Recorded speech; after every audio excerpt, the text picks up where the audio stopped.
I think if I hear you call me Becky one more time, six-pack, I'm gonna pop your tops. All six of them. Who are you?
Match once again. We're about to another review. This is a paid request, this time for Eelco. Thank you so much for that. For those interested in requesting pretty much any type of videos or topics, reactions, randomness, out of the blue, what have you, feel free to send it directly to my PayPal or join my Patreon. I will get to it as soon as I can. Both links are down below in the info box. Now this is for a film I had never heard of called The Outsider from 2018. And I'm like, what is this film about? And pretty much, long story short, Jared Leto, who's the Joker and Suicide Squad, he's been in quite a few other films. He is a white guy in a Japanese prison, and one day he saves a guy who looks like he's being hung. What he comes to find out is the guy he saved is part of a Yakuza clan. And so the guy asks for Jared Leto's help. He helps some more. Jump bit of time. After some abuse in prison. No sodomy or anything, but just getting beaten up. All that kind of stuff. He gets released early with the help of this Yakuza clan and says, hey, come work for us. And pretty much Jared Leto kind of rising the ranks of this Yakuza clan as, at the same time, a rival clan are trying to push on their turf. At one point, a guy who used to know Jared Leto, who was in the Marines with Jared Leto, says, hey, I know you, and that's like the few bits of backstory we get on Jared Leto is that he was a soldier that I guess went AWOL. If you think you don't get a lot of info on Jared Leto's character, you're not. To be perfectly honest, I wasn't a big fan of this movie. I don't know if it'd be an out-and-out rant, because it's not like I get rage or angry reviewing this. The acting is fine for the most part. Jared Leto, I don't hate as an actor. I've seen him do decent work. For example, I liked him in this Matthew McConaughey film called Dallas Buyers Club. He's done other stuff as well that I haven't minded him in. He has, if he has more than 100 words, I'd be surprised. For the most part, he is kind of a blank state. But at least in this instance, I get why that performance is happening because of the people he's involved with, character-wise, where he's involved with the Yakuza clan who hold their emotions in and don't let their emotions out. And that's part of the point, is that some of the people are impressed with this gaijin, impressed with what he's doing as he's rising the ranks. It's just, at the end of the day, it's about 2 hours long, and it's really nothing that memorable.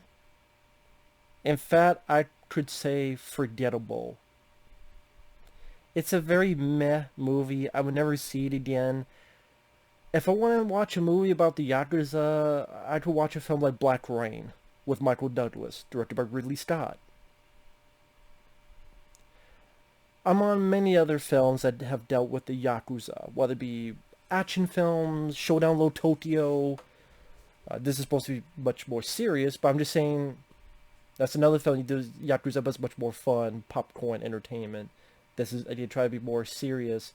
I guess when it came out, it got a lot of flack for the white savior motif because I mean, I don't know if I would have called Jared Leto the white savior, but he's a white guy in this group who's rising the ranks.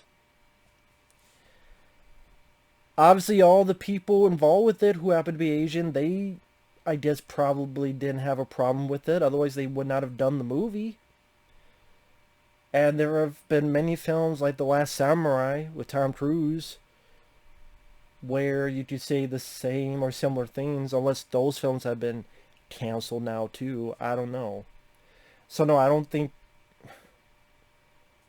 Again, there's plenty of films you could look to into that. That's not why I'm not a big fan of the movie. It's just boring. To be blunt and honest, it's fairly boring. The characters, even Jared Leto, there's really nothing to make him stand out from the multitude of characters out there at the movies. Again, he's a man of few words, and yeah, some people have made that work very well. Keanu Reeves in the John Wick films. But there's a lot of other elements that work into that.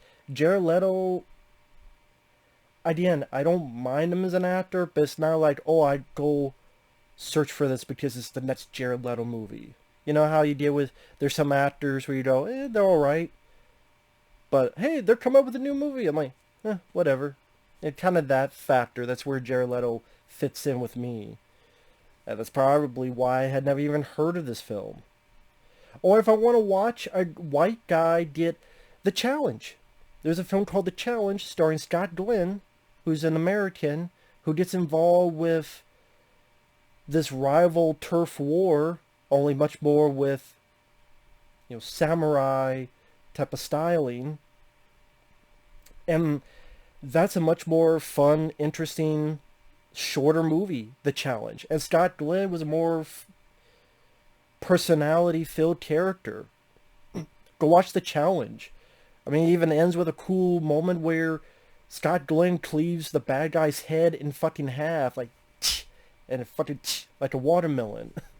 I mean, like The Challenge with Scott Glenn, directed by John Frankenheimer, or Black Rain, which I mentioned. There's many other films that, whether they deal with the Yakuza, or they deal with a white guy entering an Asian world, and they don't fit in, and people look at this guy weirdly because he's the white guy, the gaijin. Again, really nothing about this stood out to be anything other than it's not badly shot. The acting is alright. I've seen much, much worse. There's a couple moments that stand out. There's a point where one of his first pieces of task is to talk to this other American guy who's not dealing with the Japanese well. As an actor, I've seen in a couple stuff called Rory Cochrane. I've seen him in a couple other movies. And you could tell he's kind of a racist type of guy, throwing all these jabs about the Asian people. And Jared Leto fucks him up with a typewriter. That's a scene that stood out. Spoilers, I guess. But that's what I mean, like, he's rising the ranks, he gets a new apartment, the guy who's become very friendly with, he drives the guy's sister home, because she's drunk. If you're wondering if those two are going to get into a little bit of romance, yep. So, you could say it's predictable as well. I mean, if you're going to predict that this guy's going to get with this girl, and there's going to be a bit of romance happening, and the guy who he's been very, very close this whole movie, something bad may happen to him, yeah, you'd probably be right as well. The patriarch, is impressed with this guy Gene. There was a deal that went down poorly. And so as an apology, which you've seen this in many of these type of films where they take the finger and they snap it off or they cut it off as a token. Again, saw that in Showdown Low Tokyo. I've seen that in many other movies that dealt with that. He gets a tattoo on his back. The movie's just tediously boring and rather dull. It's not exciting, it's not thrilling, it's not really delving very deep into the inner workings of the Yakuza, that especially nothing that you haven't seen in a dozen upon dozen movies that, again, even popcorn fun movies like Showdown Low Tokyo dealt with as much as this. And that film wasn't 2 hours long. Getting more into spoilers, starting 3, 2, 1, spoilers. I know I didn't do the finger because I had a bottle cap in my hand. What happens in the rest of the movie? By the time he's rising even more in the ranks, it's almost a third away or halfway in the film. I said this old Marine, this guy he knew in the Marines, hey, I recognize you. You must be doing well for yourself here. I didn't. The smallest hint you did of the backstory is that Jared Leto went AWOL. Why did he go AWOL? Why did any of that happen? What was his reasoning? Did he hate war? Was there some kind of event that happened, made him change his mind? Is he just greedy? Is he just selfish? Is he just realize he's evil? That's all up to you, I guess, because none of that is answered in the movie. Sometimes the mysterious person can work. Not in this case, whether it's because of Jared Leto playing him, or whether because the rest of the movie was just very mediocre at best. Invites the guy over. You could probably guess what's going to happen with this guy, because he knows too much. Yep, kills the guy. And then his buddy, who's kind of like his brother now, helps him bury it. At one point there's a hit. They save the patriarch, the boss, but then his brother, the guy he helped since the beginning in prison, he gets killed, shot in the neck. And that guy's the brother of the girl who Jared Leto's going out with. The girl got beat up, and she tells Jared Leto she's pregnant with his child. So, they're officially an item, so to speak. Jared Leto's with a group, and the patriarch, the boss, they meet another group. There's some backstabbing. The boss gets stabbed. Jared Leto gets shot in the leg. Jared Leto takes the sword he was given before, goes to the guy who backstabbed them, says, we're going to fight. And the guy says, no, we're not going to fight because you're a white guy. So fuck you. And so Jared Leto just slices his neck. As in, fuck you too, buddy. Then the rest of the group don't kill him because they go, hey, we get it. You got revenge for your boss. Now get the fuck out of here. And he does get the fuck out of there. So he goes back to his girl, who's pregnant with his baby. There's other people in the room. They bow to him. I guess because Jared Leto is a made man. Kind of like the mafia, how they call, he's a made man. Only in this case, it's the Yakuza. You know what I would love to see? On YouTube, there's a guy named Michael Francese. I'm not sure how to pronounce his last name. Michael Francese. He's a former mob guy. He does movie reviews. He did a review of Donnie Brasco. And he also reviews other stuff.